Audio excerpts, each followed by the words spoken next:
Cancer Healer Center, a new beginning.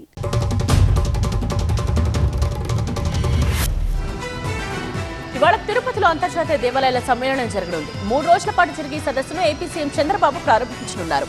Maharashtra, Goa ముఖ్యమంత్రులు దేవేంద్ర ఫడ్నవీస్, ప్రమోద్ సావంత్లు పాల్గొననున్నారు. 100 ఆలయాలకు చెందిన ప్రతినిధులు ఈ సదస్సుకు హాజరు కానున్నారు. 57 దేశాలకు చెందిన హిందూ, సిక్కు, బౌద్ధ, జైన మత సంస్థలకు చెందిన కీలక ప్రతినిధులు ఈ సదస్సులో పాల్గొని ఆలయాలు, పర్యావరణ అంశాలపై చర్చిస్తారు. జీహెచ్ఎంసీ స్టాండింగ్ కమిటీ ఎన్నికలు ఉత్కంఠ రేపుతున్నాయి. ఇవాళతో ముగుస్తోంది నామినేషన్ల గడువు. ఇప్పటి వరకు 4 నామినేషన్లు మాత్రమే దాఖలయ్యాయి. జీహెచ్ఎంసీ స్టాండింగ్ కమిటీ ఎన్నికల్ని ప్రతిష్టాత్మకంగా తీసుకున్న ఈ పార్టీలు ఈ ఎన్నికలకు బీజేపీ దూరంగా ఉండగా కాంగ్రెస్, ఎంఐఎంతో పాటు బీఆర్ఎస్ కూడా సై అంటోంది. ఇప్పటిదాకా కాంగ్రెస్ నుంచి 2, బీఆర్ఎస్ నుంచి 2 నామినేషన్లు దాఖలయ్యాయి. ఎలాగైనా గెలవాలని లక్ష్యంగా పెట్టుకుంది కాంగ్రెస్. ఏకగ్రీవం కోసం ప్రయత్నిస్తున్నారు మేయర్ విజయలక్ష్మి. ఇవాళ పల్నాడు జిల్లా పిడుగురాళ్ల మున్సిపల్ వైస్ చైర్మన్ ఎన్నిక జరగనుంది. కోరం లేకపోవడంతో ఇప్పటికే 2 సార్లు వాయిదా పడింది వైస్ చైర్మన్ ఎన్నిక. గత వైస్ చైర్మన్ ముక్కంటితో మృతితో తిరిగి ఎన్నిక నిర్వహిస్తున్నారు అధికారులు. గత ఎన్నికల్లో 33 వార్డుల్లో వైసీపీ అభ్యర్థులు గెలిచారు. ఒకరి మృతితో కౌన్సిల్లో 32 మంది కౌన్సిలర్స్ ఉన్నారు. వారిలో ఒకరు టీడీపీలో చేరగా 31 మంది వైసీపీ కౌన్సిలర్స్ ఓటేయనున్నారు. తమ కౌన్సిలర్లను బెదిరించి సమావేశానికి రాకుండా అడ్డుకుంటున్నారని వైసీపీ నేతలు ఆరోపిస్తున్నారు. ఇవాళైనా కోరం ఉంటుందా లేదా అనే సందేహాలు వ్యక్తమవుతున్నాయి. తాను బీజేపీలో చేరుతున్నట్లు వస్తున్న కథనాలపై స్పందించారు మాజీ ఎంపీ కేశినేని నాని. జూన్ 10న రాజకీయాల విరమణపై స్పష్టమైన ప్రకటన ఇచ్చారన్నారు. తాను రాజకీయాల్లో లేనని, రాజకీయాల్లో లేకపోయినా విజయవాడ ప్రజలకు సేవ చేస్తానని చెప్పారు. మళ్లీ రాజకీయాల్లోకి వస్తున్నట్లు వచ్చే వార్తలు నిజం కాదన్నారు. తనపై అసత్య ఆరోపణలు, కథనాలు ప్రచారం చేయొద్దని కోరారు కేశినేని నాని. విజయవాడ పార్లమెంటు పరిధిలో అభివృద్ధి కోసం తనవంతుగా కృషి చేస్తానంటున్నారు నాని.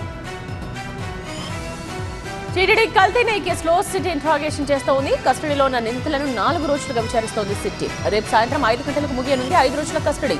నిందితుల నుండి మరింత సమాచారం రాబట్టేందుకు కొందరిని తిరిగి కస్టడీ కోరనుంది సిట్. టీటీడీ అధికారుల పాత్రపై కూడా సిట్ టీం ఫోకస్ చేసింది. ఏఆర్ డైరీ నుండి నేతి సరఫరాకు సహకరించిన టీటీడీ పెద్దల పాత్రను ఎస్టాబ్లిష్ చేసేలా ఇంట్రాగేషన్ చేస్తోంది. గత ప్రభుత్వ హయాంలో కీలక పదవిలో ఉన్న వారి జోక్యం, అందిన సహకారంపై ఆరా తీస్తోంది. ఏఆర్ డైరీకి టెండర్ దక్కిన విధానం, శ్రీ వైష్ణవి డైరీ నుండి జరిగిన నెయ్యి సరఫరా, ఇందులో బోలేబాబా డైరీ పోషించిన కీలక పాత్రకు సంబంధించిన ఆధారాలు సేకరించింది సిట్. కల్తీ నెయ్యి కేసులో నిందితుల బెయిల్ పిటిషన్పై ఇవాళ విచారణ జరగనుంది. మాజీ ఎమ్మెల్యే వల్లభనేని వంశీని మరింత లోతుగా విచారించేందుకు 10 రోజుల కస్టడీకి కోరుతూ పోలీసులు వేసిన పిటిషన్పై ఇవాళ విచారణ జరగనుంది. వంశీ తరఫున అడ్వకేట్ ఇవాళ బెయిల్ పిటిషన్ దాఖలు చేయబోతున్నారు. దీనికి తోడు సత్యవర్తి స్టేట్మెంట్ రికార్డ్ చేసేందుకు ఇప్పటికే కోర్టు అనుమతి కోరారు పోలీసులు. స్టేట్మెంట్ రికార్డ్ చేయడంపై కోర్టు నిర్ణయం తీసుకోబోతోంది. వంశీ కేసులో పోలీస్ విచారణ కొనసాగుతోంది. నిందితులు విదేశాలకు పారిపోకుండా లుకౌట్ నోటీసులు జారీ చేశారు. వంశీ ప్రధాన అనుచరులు కోట్ల, రంగా సహా మిగిలిన వారి కోసం పోలీసులు ముమ్మరంగా గాలిస్తున్నారు. ఇప్పటి వరకు 5గురిని అదుపులోకి తీసుకున్నారు. మిగిలిన వారి కోసం గాలిస్తూనే మరికొంతమంది ప్రమేయంపై ఆరా తీస్తున్నారు పోలీసులు. పరారులో ఉన్న వారి కోసం 2 తెలుగు రాష్ట్రాల్లో జల్లెడ పడుతున్నారు. సత్యవర్ధన్ కిడ్నాప్ కేసులో వంశీ ఫోన్ని కీలకంగా భావిస్తున్నారు పోలీసులు. సీసీటీవీ ఎవిడెన్స్ పై ఫోకస్ చేశారు. అతని ఫ్యామిలీ మెంబర్ ద్వారానే సత్యవర్ధన్ ని ట్రాప్ చేసినట్లు సమాచారం అందడంతో ఆ కోణంలో పోలీసుల దర్యాప్తు కొనసాగుతోంది. సత్యవర్ధన్ ని కిడ్నాప్ చేసేందుకు ఉపయోగించిన కారు, వంశీ అనుచరుల ఫోన్లను ఇప్పటికే సీజ్ చేశారు పోలీసులు. తెలంగాణలో కులగణన 2వ విడత సర్వే కొనసాగుతోంది. కులగణన సర్వేలో పాల్గొనని వారి కోసం మరోసారి సర్వే నిర్వహిస్తున్నారు. అందుకు ఆన్లైన్లో నమోదుకు అవకాశం కల్పించింది రాష్ట్ర ప్రభుత్వం. ఈ నెల 28 వరకు కొనసాగనుంది ఈ 2వ విడత సర్వే.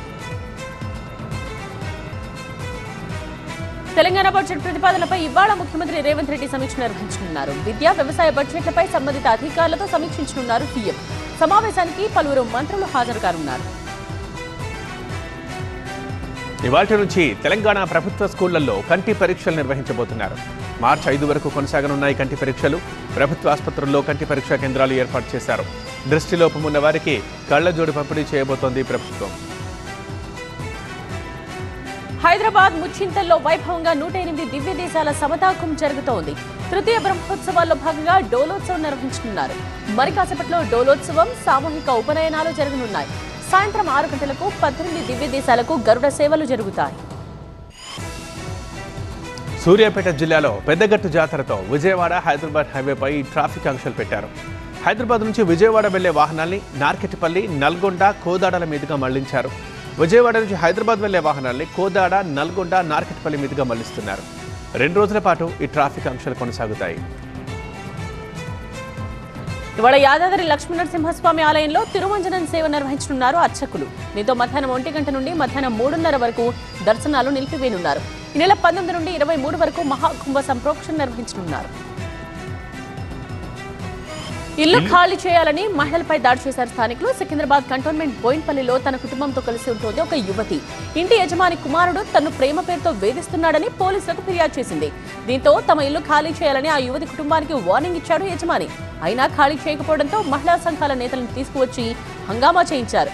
యువతి సామాగ్రిని బయటపడేసి ఆమె కుటుంబ సభ్యులపై దాడికి దిగడం కలకలం రేపుతోంది.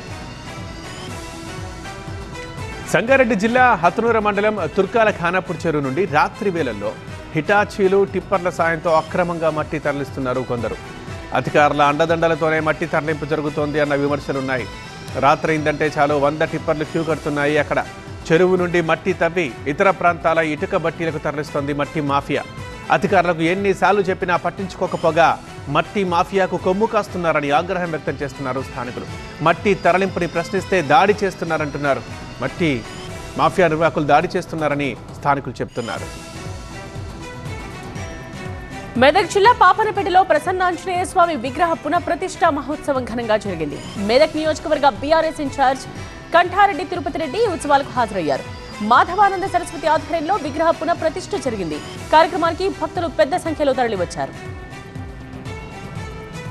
సూర్యాపేట జిల్లా పెద్దగట్టు లింగమంతుల స్వామిని దర్శించుకున్నారు మంత్రి ఉత్తమ్ కుమార్ రెడ్డి. అనంతరం ప్రత్యేక పూజలు చేశారు. పెద్ద ఎత్తున భక్తులు తరలివస్తుండటంతో మేరకు పోలీసులు తగు జాగ్రత్తలు తీసుకుంటున్నారు. హైదరాబాద్ కార్ఖానా మహంకాళి టెంపుల్ దగ్గర సుశీల్ ఆధ్వర్యంలో నిర్వహించిన కంటోన్మెంట్ క్యారమ్స్ టోర్నమెంట్ ను ఎమ్మెల్యే శ్రీ గణేష్ ప్రారంభించారు. క్రీడాకారులతో పాటు కాసేపు క్యారమ్స్ ఆడారు. చదువులతో పాటు క్రీడలు, ఆటపాటల్లో కూడా పాల్గొంటేనే విద్యార్థుల వ్యక్తిత్వం మరింత వికసిస్తుంది అన్నారు ఎమ్మెల్యే. క్యారమ్స్ టోర్నమెంట్ లో పాల్గొన్న క్రీడాకారులు, నిర్వాహకులను అభినందించారు కంటోన్మెంట్ ఎమ్మెల్యే శ్రీ గణేష్. విజయవాడ కృష్ణలంకలో అగ్ని ప్రమాదం జరిగింది. నిర్మల శిశు భవన్ వద్ద 3 పోర్షన్ల తాటాకుల ఇల్లు అగ్నికి ఆహుతైంది. అల్లమల్ల ఆంజనేయులకి చెందిన ఇంట్లో ఒక కుటుంబం వద్దకుంటోంది. ఈ ప్రమాదంలో ఇంట్లో ఉన్న సామాన్లు పూర్తిగా కాలి బూడిదైపోయాయి. మంటల్ని ఆర్పేందుకు ప్రయత్నించినా సాధ్యం కాలేదు. అల్లూరు జిల్లా పాడేరు ఏజెన్సీలో దట్టంగా కమ్ముకుంది పొగమంచు. అరకు, మినుమలూరులో 12 డిగ్రీల ఉష్ణోగ్రత నమోదవుతూ ఉండగా పాడేరు, చింతపల్లిలో 15 డిగ్రీల ఉష్ణోగ్రత నమోదవుతోంది. ఉదయం 10 గంటల వరకు మంచు తెరలు తొలగడం లేదు. మిగతా ప్రాంతాల్లో పగటి ఉష్ణోగ్రతలు పెరుగుతున్నాయి. విశాఖ కూర్మన్నపాలెం ఎస్ఎస్ బ్యూటీ బార్లో పోలీసులు ఆకస్మిక తనిఖీలు చేశారు. ఒక విటుడు సహా 3 అదుపులోకి తీసుకున్నారు. మహిళను రెస్క్యూ చేసి హోంకి తరలించారు. నిందితులపై కేసు నమోదు చేశారు పోలీసులు. అనంతపురం జిల్లా బుక్కరాయ సముద్ర మండలంలోని సెంట్రల్ యూనివర్సిటీలో విద్యార్థినులు ఆందోళన చేశారు. లేడీస్ హాస్టల్ బాత్రూంలోకి కొంతమంది వ్యక్తులు తొంగి చూస్తున్నారని విద్యార్థినులు నిరసన చేశారు. ఘటనపై సమగ్ర విచారణ చెప్పి కఠిన చర్యలు తీసుకుంటామని విద్యార్థులకు హామీ ఇచ్చారు యూనివర్సిటీ అధికారులు. వర్సిటీ అధికారుల హామీతో ఆందోళన విరమించారు విద్యార్థినులు. ఢిల్లీలో సంభవించిన భూప్రకంపంపై ప్రధాని మోదీ స్పందించారు. మళ్లీ భూప్రకంపనలు వచ్చే అవకాశం ఉంది కాబట్టి ప్రజలంతా అప్రమత్తంగా ఉండాలి అంటూ సూచించారు. భద్రతా చర్యలు పాటించాలని ఆదేశించారు మోదీ. భూకంపంపై ప్రజలు అప్రమత్తంగా ఉండాలని ఇటు ఆప్ నేతలు అరవింద్ కేజ్రీవాల్, అతిశీలు కూడా కోరారు. ఎన్టీఆర్, ప్రశాంత్ నీల్ కాంబినేషన్లో తెరకెక్కుతున్న సినిమాకు సంబంధించిన ప్రీ ప్రొడక్షన్ పనులు శరవేగంగా జరుగుతున్నాయి. మార్చి నుంచి ఎన్టీఆర్ షూటింగ్కి హాజరవుతున్న నేపథ్యంలో రామోజీ ఫిల్మ్ సిటీలో వింటేజ్ కోల్కతా సెట్ని సిద్ధం చేస్తున్నారు. ప్రస్తుతం వార్ 2 వర్క్లో బిజీగా ఉన్నారు తారక్. నెక్స్ట్ మూవీలో సూపర్ హీరోగా కనిపించిపోతున్నారు మాలీవుడ్ హీరో నివిన్ పౌలి. ఆదిత్య చంద్రశేఖరన్ దర్శకత్వంలో తెరకెక్కుతున్న మల్టీవర్స్ మన్మథన్ సినిమాలో హీరోగా నటిస్తున్నారు. ఈ సినిమాతో సూపర్ హీరో మల్టీవర్స్ ను ప్రారంభిస్తున్నారు దర్శకుడు Aditya. Cancer Healer Center, a new beginning.